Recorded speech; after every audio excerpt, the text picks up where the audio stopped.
Welcome to this session on time management by the Academic Skills Team at UWS. My name is Linda Riches and I'm one of the Academic Skills Advisors at the university. In this short video, I'm going to talk about why time management is important for your studies. I'll look at some ways of keeping track of your time and prioritising so that you can keep on track with everything that you need to do. Before we get started, just to say that there are subsections on each area at the left-hand side of the video, so you can easily scroll through and find an area if you want to look at that again later. So the first thing that we want to think about with time management is what you actually have to complete. So that doesn't just include assignments, reading and lectures for your course, but other time commitments such as your job and family. And it's also important to include looking after yourself and having a social life in those commitments. We're not suggesting that you should spend all your time studying, and it is really important to make sure that you take a break now and again. So one way to ensure that you're covering everything that you need to think about is have a think about how you'll keep track of everything that you need to do. So you can do that in whatever way works best for you, either having a physical to-do list, and that works quite well for me, or by using your phone calendar or your laptop diary.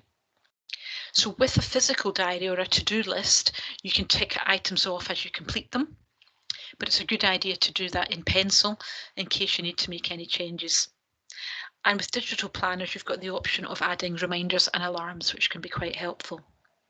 So whatever way you choose to do it, be consistent and think about what works best for you in terms of keeping track of your available time. Where it starts to get a bit tricky is when we think about prioritising time. So how do you decide what tasks to complete and in what order? If you don't prioritise, you can end up feeling busy all the time, but you don't feel as if you're achieving very much. So one way of helping with this is to put together a matrix, which is really just a grid. Put your tasks into the grid and make decisions about how important they are. For example, in this grid, it's been split up into urgent, not urgent, important and not important. And so the final draft of an assignment that's due in the next day is obviously urgent and important, but so is taking a relative to a medical appointment. And that's where you have to start prioritising. And you have different options. So you could choose to do it now. So make that task your absolute priority. You could do that task later. So if you're able to put it off or do it at a different time, you could do that. You could delegate the task. So for example, with the appointment, could somebody else cover that appointment for you? Or you could dump that task and you could say, well, actually, that's something that's not essential. So have a look at the example on the previous slide and think about the tasks that you have to complete. What tasks have to be done? What tasks can be done later or delegated to someone else, or even dropped completely if need be? And you might think that means that you'll never have time to fit everything in, but actually it is possible to organise your time effectively. Think of your time as a jar. So in this example here, time is the jar. And if you think of those rocks there as work, family, job, study, so the big parts of your life that take up the most time, and then you have other parts of your life, other commitments that you also want to include, but might need to be fitted in elsewhere. So, for example, self-care, shopping and chores, and the sand there represents fun, and we want to make sure that we still have some downtime as well.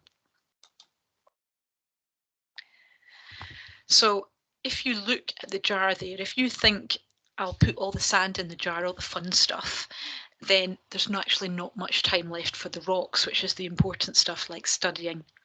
So you don't have enough time for work, family and study, let alone anything else. So that's not really going to work.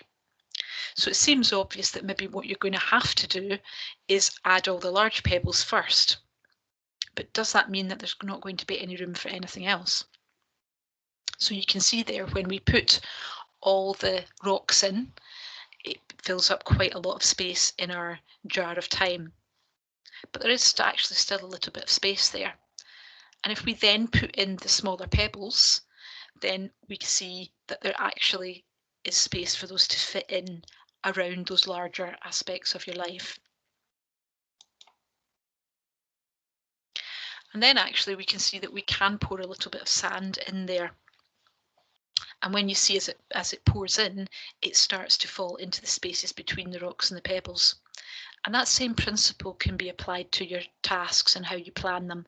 If you fit in the rocks, the big important tasks first, then you can use the space around them to fit in other things in your life. And you will be surprised actually how much you can squeeze in. So having thought about how to fit everything in, you also need to make sure how you're going to remind yourself to complete those tasks.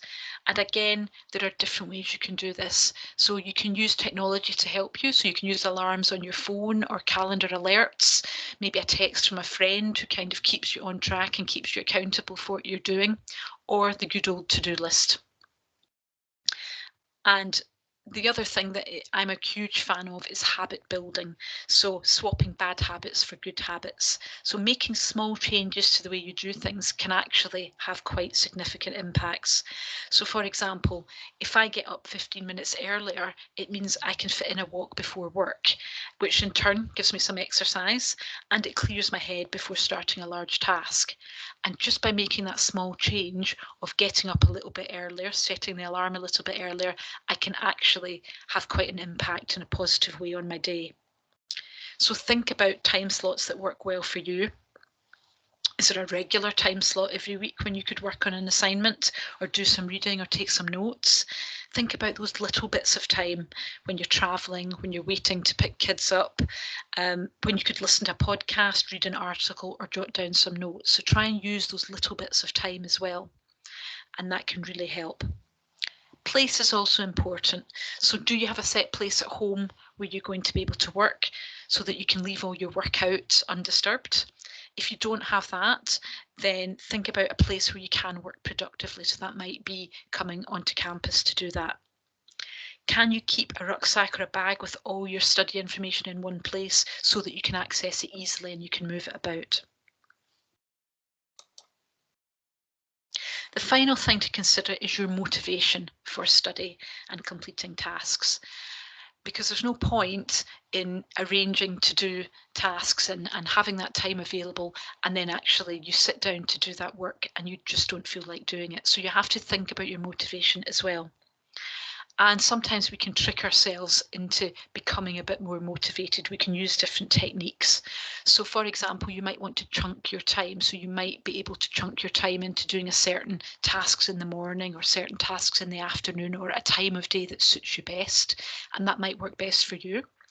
You can also use techniques like the Pomodoro technique. So that's represented by the tomato there.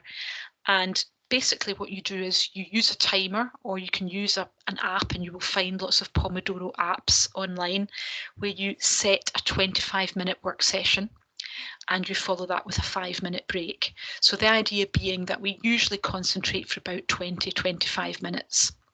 And you concentrate for that time on a set task, and then you have a break away from that task. But the break also is quite specific, so that after the 5-minute break, you come back and you can either continue that task for another 25 minutes or you can move on to a different task. And a lot of people find that's quite helpful. There are other ways that you can use to motivate yourself or even reward yourself for completing tasks. So there are apps like Forest and Habitica, which encourage good habits or make the most of the fact that you use a phone to encourage you to commit to sort of certain lengths of time. For example, with Forest, if you plant a tree for each 25-minute work session, when you don't do that, you will kill the tree if you pick up your phone. Also, there's nothing wrong with more traditional motivations. So for me, I've put cake in there because rewarding myself with a cake or doing something nice at the end of a task that I've maybe struggled to motivate myself with can sometimes be what really helps. Finally, make the most of your academic skills team. We are all here to help you, and you'll find lots of advice on the Careers and Skills website with a whole range of academic skills, including time management. You can also make a one-to-one appointment with an academic skills advisor to discuss time management or any aspect of academic skills. And don't forget our podcast, A Wee Blether About, where we discuss a whole range of topics around academic skills. I hope this has been helpful, and thanks for listening.